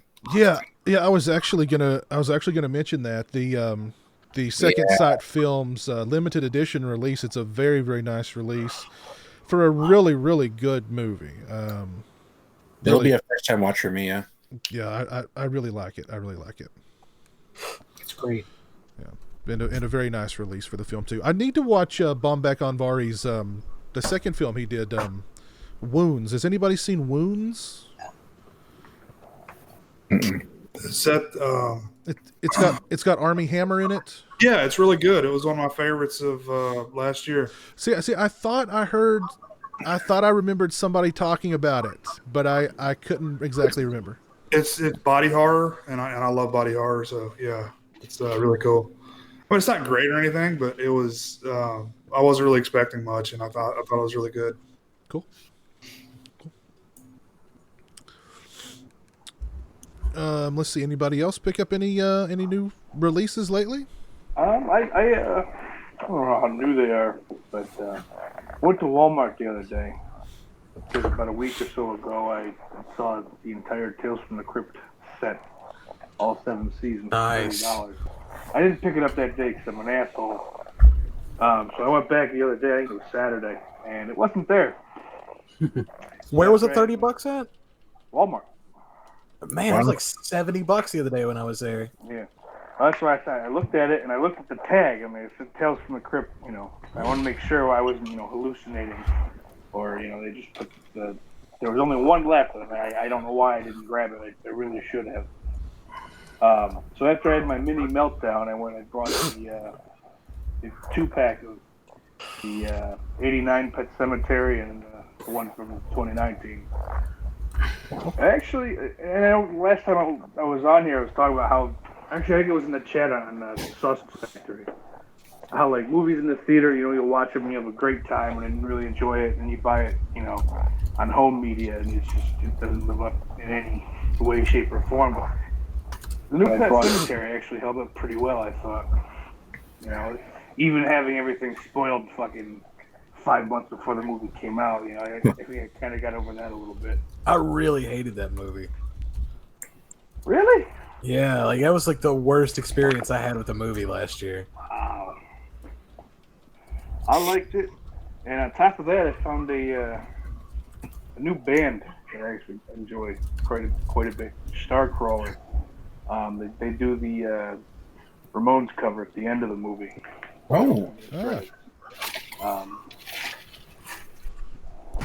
But yeah, I was kind of excited to grab the set, more so for what I thought were all the new features, that they added on the '89 version. Which turns out there really aren't very many. But I remember when they first released the 2019 Pet Cemetery Blu-ray, there was a bunch of new shit on it. And this doesn't really have much, like 2 or 3 extra things. And it's kind of more so belong on the 2019 version. Who has everybody seen the full list of extras that's going to be on the April Fool's Day Scream Factory release? I looked at it the other day. I think it was like a lot of interviews. A lot of interviews. Lot of it, yeah, like a handful of interviews, and that's it. I was can't lie, I was a little disappointed. Yeah, no original ending, huh? Though, well, I knew I knew the original ending wasn't going to be on there, but I mean, there's not even a commentary. Oh, I was expecting like a making of, and a commentary, but we get like a handful of interviews, and that's it. and there wasn't, What was, I what was can't it? think of her name. Sorry, the lead actress. There wasn't an interview with her. Deborah Foreman. No, I'm sorry. The one who's in Friday the 13th Part 2. Amy Steele. Amy Steele. There you go, Amy Steele. I didn't see her on the extras. Well, Piz, this was my question I had for you, but I don't think I asked it right. Is this Scream Factory's fault, or do the cast and people involved in the movie just don't want to talk about it? Well, it could be a little bit of both, because I mean, Scream Factory is pretty infamous for not putting up a lot of money to make these extras, and unless the people are living in Los Angeles, they're just not going to get interviewed. Did they at least get Biff Tannen to interview? I don't think so. No. I'm not buying it. Let me look it up here and find. Let me look it up here. They did get all of the interviews are brand new interviews, by the way, and they did get an interview with the director. But again, I'm kind of shocked. They got an interview with the director, but he wouldn't do a commentary. That is weird.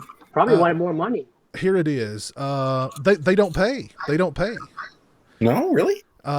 New Horror with a Twist, an interview with director Fred Walton. Well of Lies, an interview with actress Deborah Goodrich Royce. Looking Forward to Dessert, an interview with actor Clayton Rauner. Bloody Unforgettable, an interview with composer Charles Bernstein. And The Eye of Deception, an interview with cinematographer Charles Minsky. And that is it. We get the trailer and the TV spots, and that is it. But how does the movie look? It doesn't even there's nothing on here that says anything about a new transfer or restoration or That's true. And that's all I care about it. All I care about is if the movie looks as good as they could make it look and sound as good, then I'm good. They can But deliver me a piece of cardboard as long as it's got fucking special features. Sorry. I think special features are kind of what's causing the decline in the market for physical media too, because it's pushing the prices up. Okay. It pushes less fine. people. I'm gonna throw my TV out now. I'm done. All right. I'm sorry, guys. Sorry. I think there should be an option. I think there should be an option for both. I don't know, man.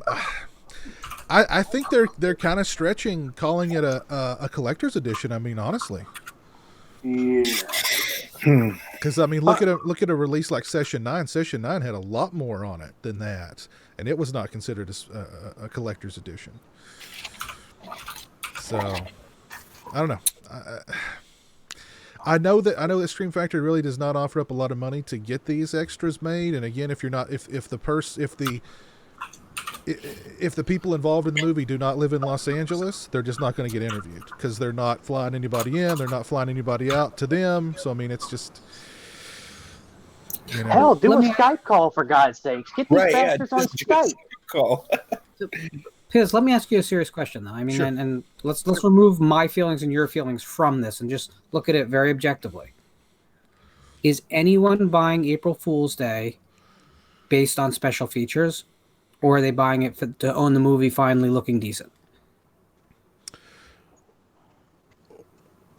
I mean, I think both. I think when people, and this is,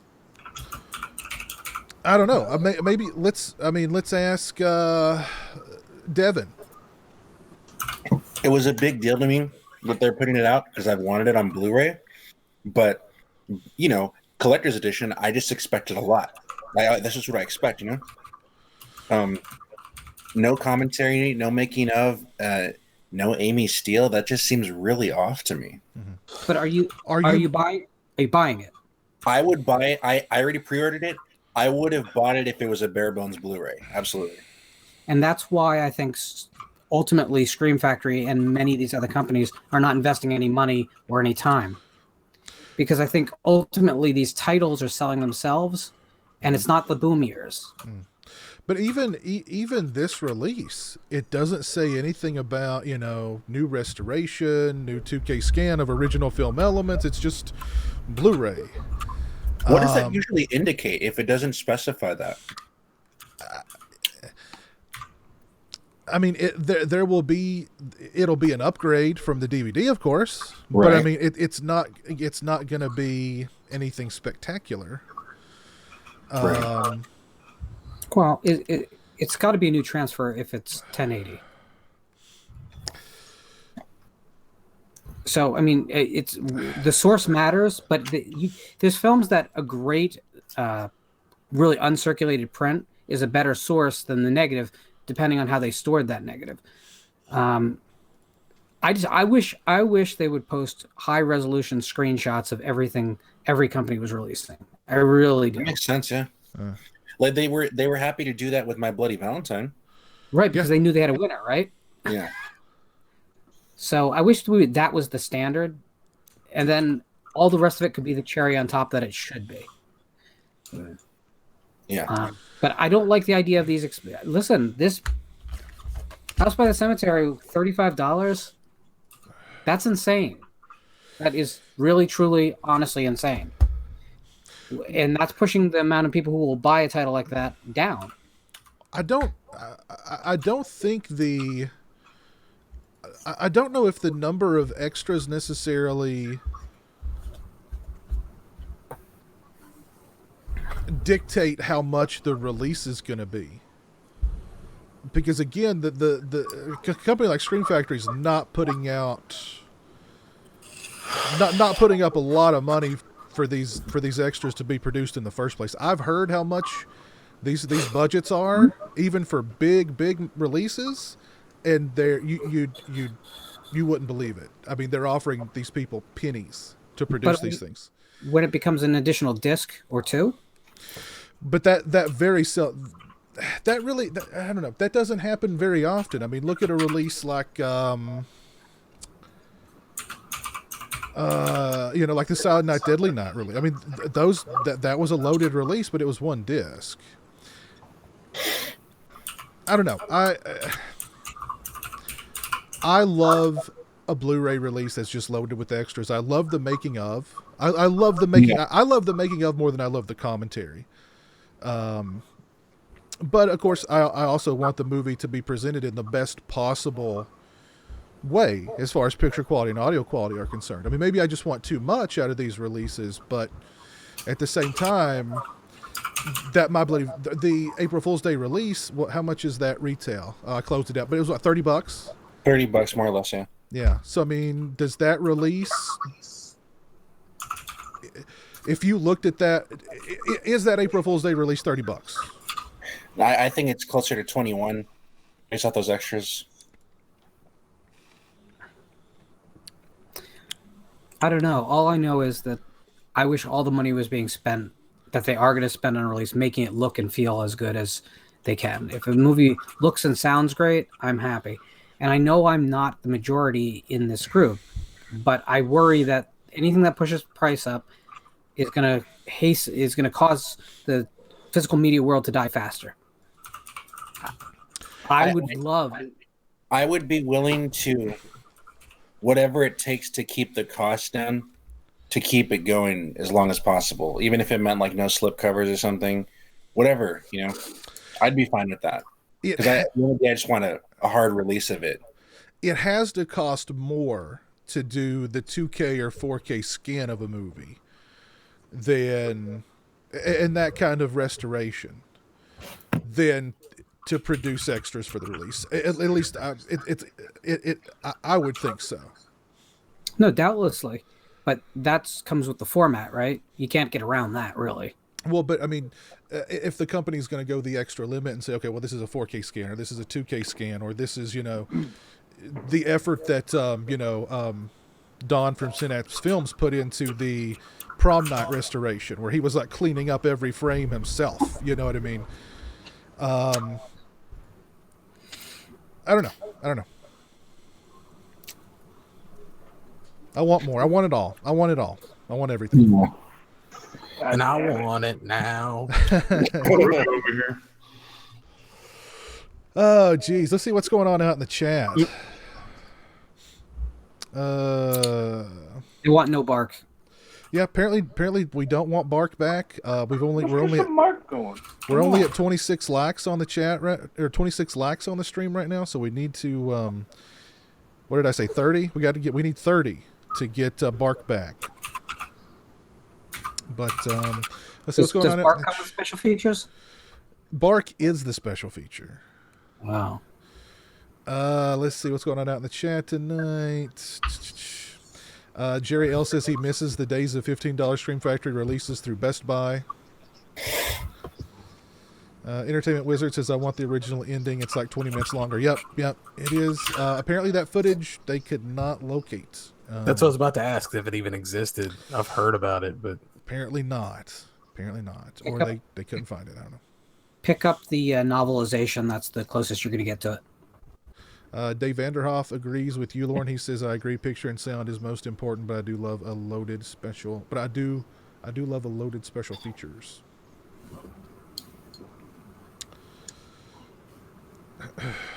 Have any of you guys heard anything about Dolly Dearest from Vinegar Syndrome? Because it keeps getting pushed back. I have not. No. The last time I saw anything was them saying that they were having trouble either getting their hands on the print or the negative, whatever they're using, and then the people on the other end were not really being quick about it. I don't know how that process really works, but because that's the one I'm so excited for. I love that movie. Yeah, I really don't know what the issue is with that release, to be honest. Originally, it was January. Then they said March. They just released the March package, and it's not in there. So I was just like, oh, man, what a bummer. I don't know. Do not know. Matt M says Tom Atkins is his uncle. Can you prove that? he's everybody's drunk uncle. He's America's drunk uncle. There you go. America's drunk uncle. No, Joe, I did not pre-order the Pet Sematary 2 release from Shout Factory. I saw they got an interview with Edward Furlong, which is cool. Well, They buy a pack of cigarettes. yeah, let's say he wasn't very busy, as it turns out.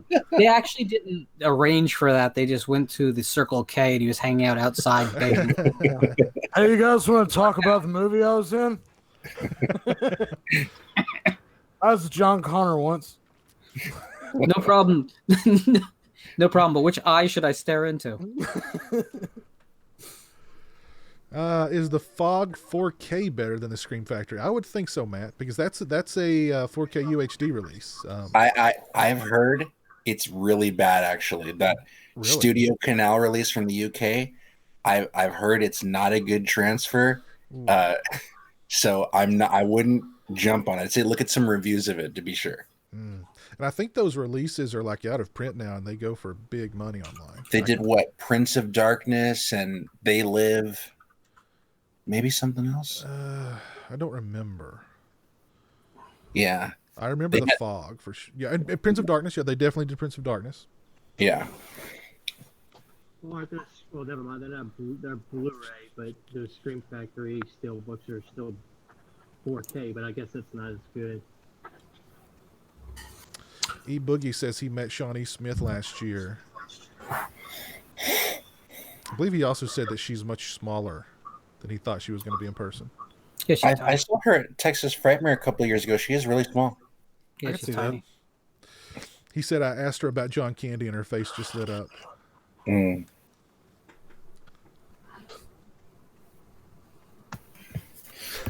Big Crack Rock says I don't want to be buried in a debt cemetery.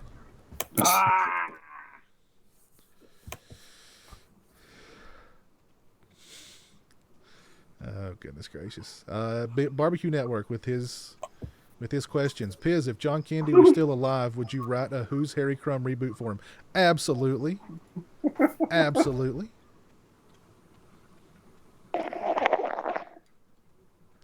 The Willies needs a Scream Factory release, says Matt.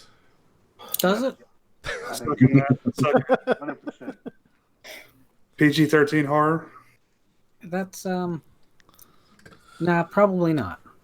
That's kind of like wanting Ghoulies 3 on 4K. It's just there are limits I to would it. I would buy that. I'm about to say I'd buy it. Is that the one directed by Jim Wynorski? Yeah. Okay, I would buy it then. Or wait, he do 4. He did 4. He did the live action one. 4 is absolute garbage, but 3 is good. All I remember is Ghoulies on bumper cars. That's it. I mean, they drink beer. Pretty cool. Cool. Don't make a mistake and buy Creepshow 3. Robert Long, that's probably the best advice you could ever give anybody, is to not buy Creepshow 3.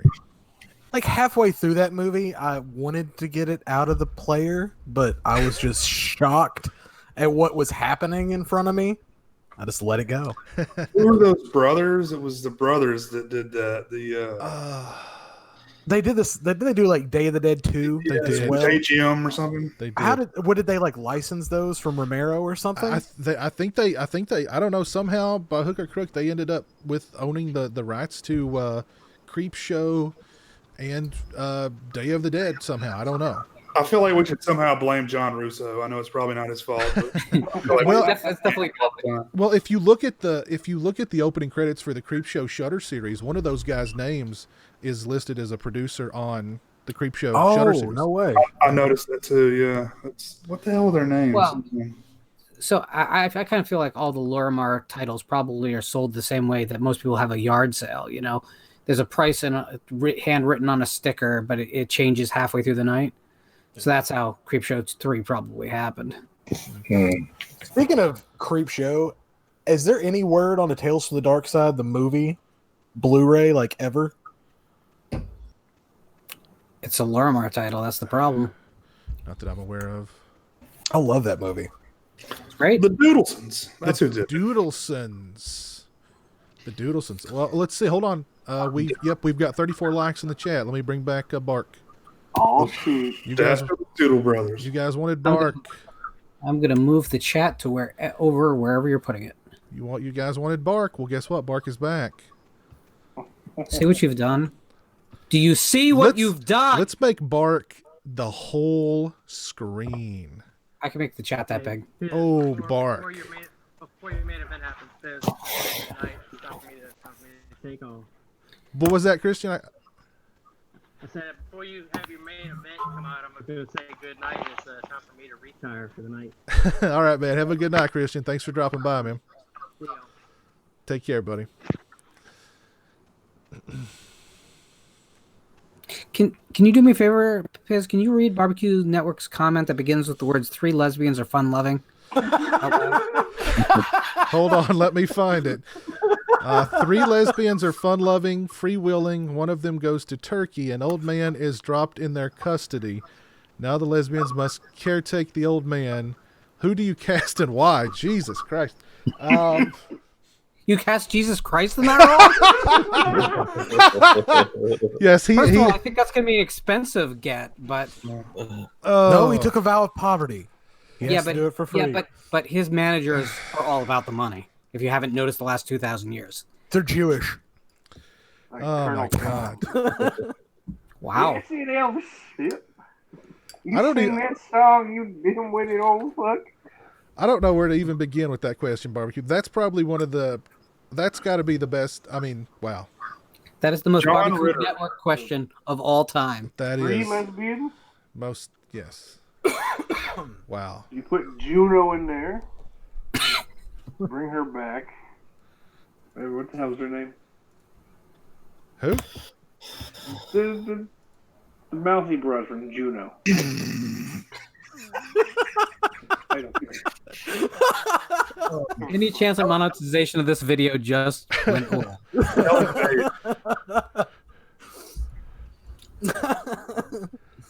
Oh, jeez. Kristen Stewart, that's 2. Okay, Kristen Stewart. Okay, what about Rose McGowan? Yes, there's 3. Okay, There we go. there we go.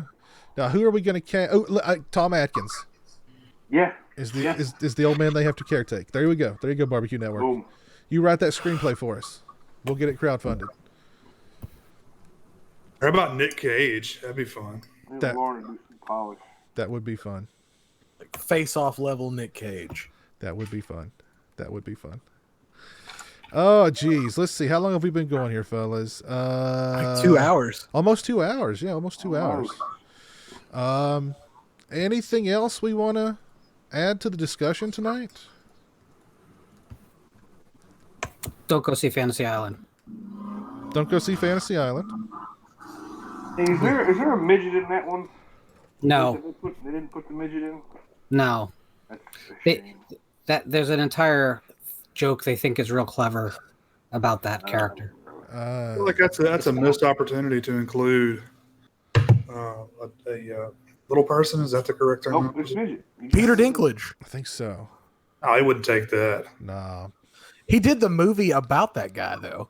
I am not going to yell the plane. There are so many the plane references in the movie, That's even though no one has the line. You have to. That's relevant too, because like teenagers, like they love Fantasy Island, right? They have no idea. Oh, yeah, Listen, yeah. I mean, there was a guy that would come into the club, and he just reminded me of. So I'd shout that top of my lungs over all of the terrible. I bet he loved that. Yeah, I don't know if he knew I was talking about him, but. Yeah, yes, he did. But then I read up on the what the hell's his name? Hervé Villachez.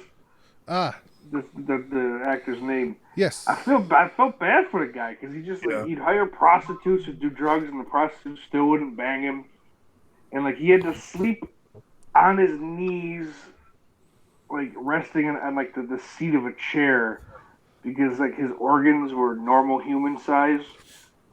You know, and they got stuffed into his tiny little freak body. I seem to recall that True Hollywood story of Hervé Villachez. It was pretty sad. It was rough. Yeah, poor little guy. Is anybody going to watch The Hunt when it finally comes out? I kind of want to see it a little bit, sort of. Anybody else? I'm still trying to get a confirmation of how wide of a release this really is. Trying to figure out what this movie is. Yeah. It's the most dangerous game politicized for 2019. Yeah, it was supposed to be released earlier this year, but then it got pulled. Oh, yeah. Why was it pulled? Because something about guns? Someone got shot somewhere in It was- America. Yeah, there What was. are they hunting? White males? Is that what they're hunting? Yeah. They're something to that effect. I actually just kind of guessed. I don't remember any of it. I don't think remember the movie. I think it takes place in the South, and they're like hunting, white male Trump supporters, basically. Oh, My dad is screwed. Oh, I remember this movie. Yeah. 12 strangers wake up in a clearing. They don't know where they are or how they got there in the shadow of a dark internet conspiracy theory. That's a great way to sell the movie. In the shadow of a dark internet conspiracy theory, ruthless elitists gather at a remote location to hunt humans for sport. That's it. It's white Trump supporters who are hunting lesser people for sport. Yeah. That's it. But their master plan is about to be Hunting Bernie derailed when one of the hunted, Crystal, turns the tables on her pursuers. Why does it have to be so political? They've been making movies like that for years. And it's co-written by the guy who wrote Prometheus. So he's taken a pretty big step down. yes, It keeps working. See, this is the reason I said on my video today is like A24 are releasing Saint Maud, a film that looks incredibly bold and challenging and going to help push the genre forward. And the most exciting film from Blumhouse is something that's going to piss all of us off.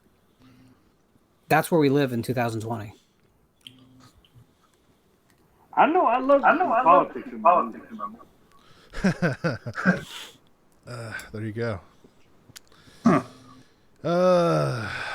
Unicorn Thug, what's up, man? How you doing? Our buddy Crystal Lake Counselor 1977 wants to know your thoughts on Rise of Skywalker, Jay. Me? Yeah. I'm probably one of the only people that actually liked it. Yeah, I thought it was pretty good. There you go, Chris. Well, guys, why don't we go ahead and call it a stream there? We've covered a lot of topics. We've had a lot of fun, as usual. Yeah. So yeah, let me give a big thanks to everybody who joined me tonight. Thank you, Devin. Appreciate it. Thanks for having me, Piz. I had a great time as always. Yeah, always a pleasure. Brad making his first appearance. Thank you for joining us, man. Thanks, man. It's been fun. Yeah. Hopefully the first of many appearances, man. Yes, sir. It's Jay the Stingray, my old buddy. Thank you. Thanks for having me, man. Yeah, right on. Lauren, visited by Voices One. Go check out his YouTube channel. Tasty like a raindrop. She's got the look. Yeah. His content is very politically motivated, and he is a far left advocate. Lauren is extremely woke. Just to preface his channel. Yes. When I'm awake. He's woke even when he's deep in sleep. What was the channel name? Visited by Voices One. You'll see the picture is a picture of Hillary Clinton. Yeah. So 4 more years. But thank you, Lundy, for joining me. Oh, thank you so much for having me, man. It's been a blast. Always a good time. And thank you, Steak Sauce. Thank you. Keep it juicy. Yeah, right on, man. Thank you guys for being patrons. I certainly appreciate it. And big thanks to everybody in the chat. Thank you, Jamie. Thank you, Jesse Yarborough, Barbecue Network, Robert Long, E Boogie, JS, Unicorn Thug, my buddy Chris, Crystal Lake Counselor 1977. Who else is still with us? Borderline 11. Thank you. Marbsy, thank you. And yeah, so take care, guys. Have a good one, and we will see you again very, very soon. Cheers. Yeah. See ya. Peace.